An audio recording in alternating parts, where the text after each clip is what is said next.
أهلا رمضان.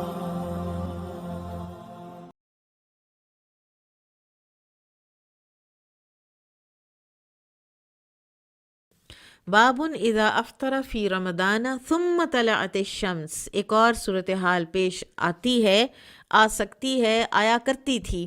جب گھڑیاں نہیں ہوتی تھیں اور جب آسمان کو ہی دیکھ کر تو سارے یہ طے پاتے تھے سحر اور افطار کے جو اوقات ہیں، کہ جب رمضان میں روزہ افطار کرنے کے بعد سورج نکل آئے، یعنی بادل چھا گئے، پتہ ہی نہیں چلا کہ دن ابھی نہیں گزرا، اور روزہ افطار کر لیا وہ بادلوں کے اندھیرے کو مغرب کا اندھیرا سمجھ کر، شام کا اندھیرا سمجھ کر، اور پھر تھوڑی دیر کے بعد بادل جو ہیں وہ چھٹ گئے اور سورج نکل آیا، تو ایسے میں کیا کیا جائے؟ عن اسماء بنت ابی بکر رضی اللہ عنہما قالت افطرنا علی عہد النبی صلی اللہ علیہ وسلم، اسماء بنت ابی بکر رضی اللہ عنہما فرماتی ہیں کہ ہم نے روزہ افطار کیا نبی صلی اللہ علیہ وسلم کے زمانے میں، یوم غیمن، ایک بادل کے دن، ثم طلعت الشمس، اور پھر سورج نکل آیا. قیل لہشام، تو ہشام جو راوی ہیں، یہ ہشام بن عروہ، ان سے پوچھا گیا فَأُمِرُوا بِالْقَضَاءِ، تو کیا پھر قضاء کا حکم دیا گیا تھا؟ قال بد من قضاء، تو قضاء کے علاوہ کوئی چارہ تھا بھلا؟ وقال معمر، معمر کہتے ہیں سمیت ہشام یقول، میں نے سنا تھا ہشام کو کہتے ہوئے لا ادری اقدو ام لا، مجھے نہیں پتا کہ لوگوں نے روزہ قضا کیا تھا یا نہیں، یعنی اس کی پھر بعد میں قضا ادا کی تھی یا نہیں. اگر روزہ افطار کرنے کے بعد سورج نکل آئے تو اس روزے کے متعلق کیا حکم ہے؟ اس میں جو علماء ہیں ان کا تھوڑا اختلاف ہے. امام بخاری رحمہ اللہ نے اسی اختلاف کے پیش نظر کوئی حتمی فیصلہ نہیں دیا،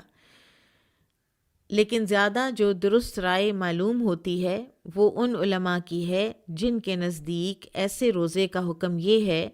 کہ اگر لوگوں نے فار ایگزامپل 4 بجے کھا لیا اور روزہ افطار ہونا تھا 5:30 بجے، فار ایگزامپل سردیوں کا موسم ہے اگر، تو وہ اس 1.5 گھنٹے میں پھر اور کچھ نہ کھائیں اور پھر اس کے بعد اس روزے کی قضا بھی دیں، لیکن اس کا کوئی کفارہ وغیرہ ان کے ذمے نہیں ہے. خالد بن اسلم بیان کرتے ہیں کہ عمر رضی اللہ عنہ نے بادلوں کے دن رمضان المبارک میں روزہ افطار کر لیا اور بعد میں سورج نکل آیا تو آپ صلی اللہ علیہ وسلم نے فرمایا کہ جس نے روزہ افطار کیا ہے وہ بعد میں قضا دے دے. ایک اور روایت میں آتا ہے کہ حضرت عمر نے فرمایا تھا کہ نہیں ہمارا کیا قصور ہے، ہم کیوں قضا دیں، تو یعنی ہمیں قضا کے طور پر روزہ رکھنے کی ضرورت نہیں ہے. لیکن یہ جو دوسری روایت ہے کہ ہمارا کیا قصور ہے، اس کو بہت سے علماء نے غلط قرار دیا ہے